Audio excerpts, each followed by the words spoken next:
Alright everybody, so we've got ourselves a Squier bi-fender P-bass, the Affinity series. So it's their very bottom. It's made in China and it's got these embarrassingly bad tuners on them, of which I have an extra set, so if I ever have one of these where the tuner goes bad, ba-boom. So I loosened the strings before I hit the record button, and it does not take a 4mm, it takes a 5mm wrench to straighten the truss rod, and this one moves way better than the last one. So tune this up real quick. Alright boys and girls, we got this thing to settle into having enough relief. I think we're still going to have to put a shim in this neck. We are on the E string at 17th fret. We are at 6/64s, and the saddle is almost bottomed out. On the other strings we're at 5/64s, a little less than 5/64s, and a little less than 5/64s, and that is bottomed out. So we're going to put a shim in here, a little piece of walnut right here. Also, the frets are extremely sharp, so let me take this neck off and clean the frets and get rid of all these Sharpie ouchies. Alright, so I did all the work with this angle tool here, this bevel file, and now I started to use this, and I figured, I'm going to film it. This is the Stuart McDonald 1705 file. So now, just doing the first three for this part of the video here. Has the safe edge there.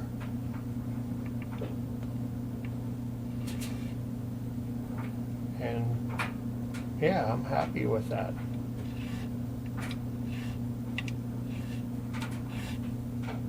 Yeah. Winner, winner, chicken dinner.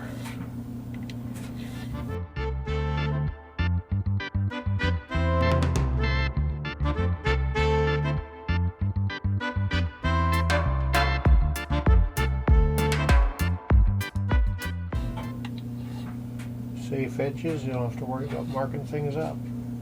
So yeah, that's a winner. I'll be back with the rest of this neck. Alright, now we're putting the body, or the neck back on the body. Here's my shim, a little piece of walnut. Don't recall the thickness of it. I've got it going right back in the corner of the neck pocket.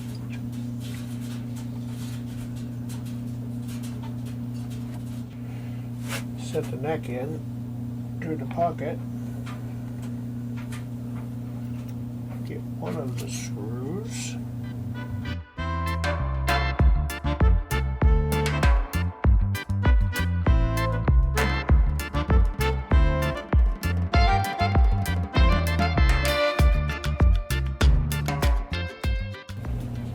Nice and polished, really smooth, no more sharp fret ends. Do this without worrying about going to the ER. We sprayed some cleaner in the pots. For these skinny tuners, you can go with a distance of 1.5 past where it wants to live.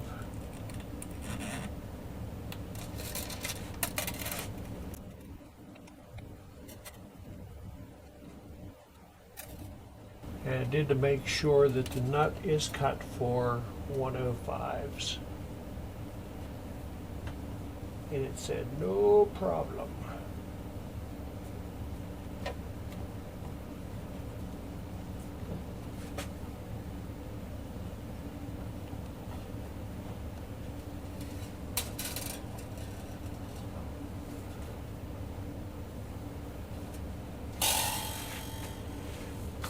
So that's how we do that. I'll be back with the rest. Okay, last thing we're going to do is raise the saddles up now that we have a shim. Bring them up pretty nicely.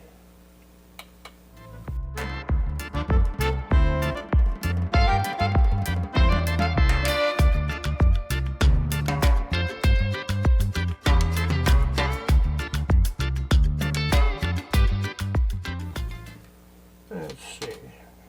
5, 5, 5, 5.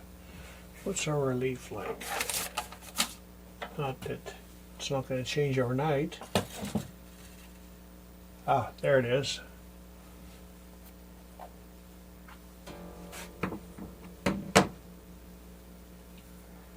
So holding at the body joint or the 17th fret.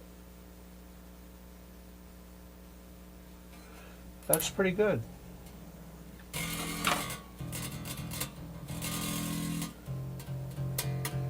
The only fret that's buzzing I think the first fret is a little bit cut a little bit low. Let's see here. Yeah, it's less than 12. Okay, I'm going to let the neck relax overnight.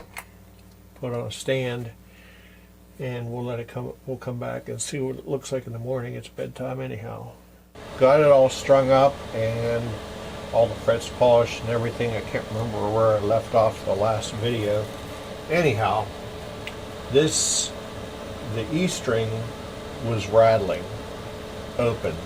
I measured it and it's only 12 thousandths. And on the bass side, it's also very, the treble side is very low as well, but because of the ellipse of the string, it's not rattling anywhere. The A, D, and G don't rattle. So we're going to go ahead and put a shim in there. I thought I had another P bass nut, but I don't. I just have jazz bass nuts, and that's a thinner neck. So we're going to go with a shim. I'm going to use a piece of walnut so that we have wood to wood connection between the nut and the neck. This should take care of that for us. So I need to get me a sharp pencil. That is not a sharp pencil. And I'm going to cut out a piece of this walnut and fit it to match that slot right there. So I'll be right back. Okay, real simple. Type bond original. Take a little bit, put a couple little spots in the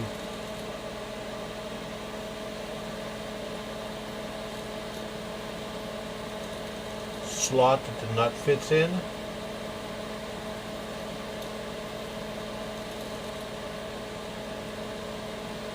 So I have my nut shim. I've tapered it with some sandpaper so it's not as thick on the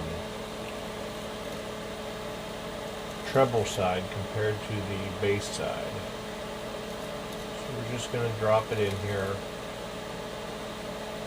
Let it fall into place. Take my little pointy fowle that I used to knock this thing out with.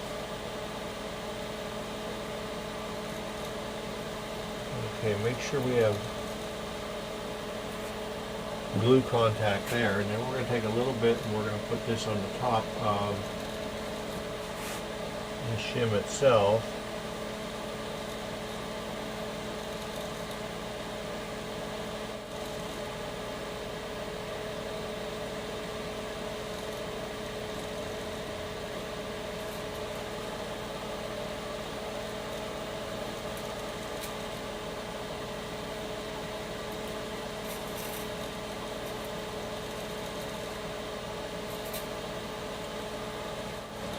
so we still, it's just a little bit of walnut, and you cannot see it.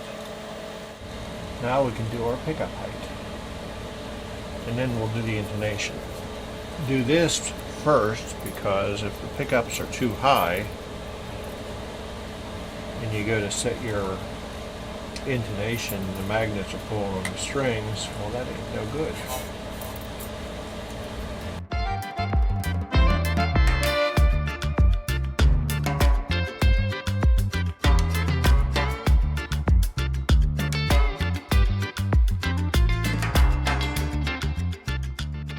Very happy.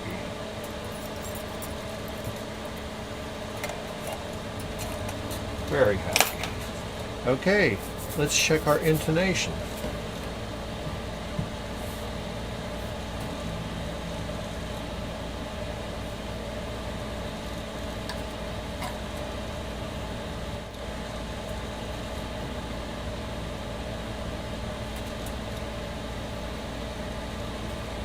Okay, the E is just a little flat.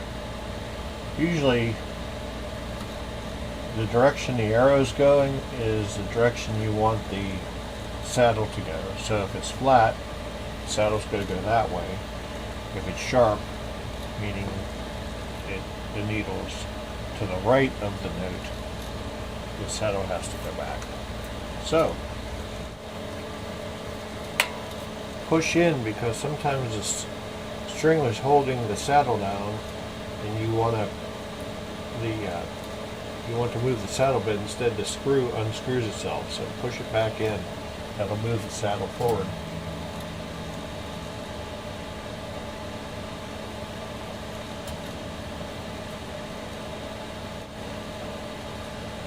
Okay, we're good.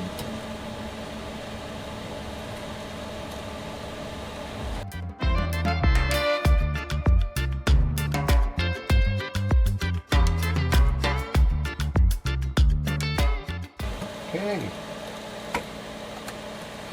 just plug it into the noise machine. I had the pick guard off. We sprayed a bunch of stuff in there. I think I videoed it. If I didn't, now you know. And also used crackle cleaner here for that. So.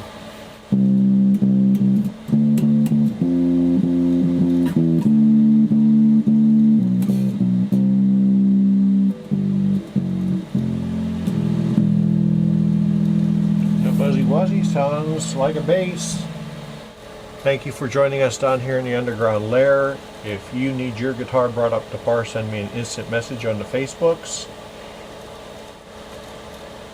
Like, subscribe, hit the little bell for notifications if you need me. I'm on the Facebooks or at stringmanguitars.com. Keep on being awesome. Peace.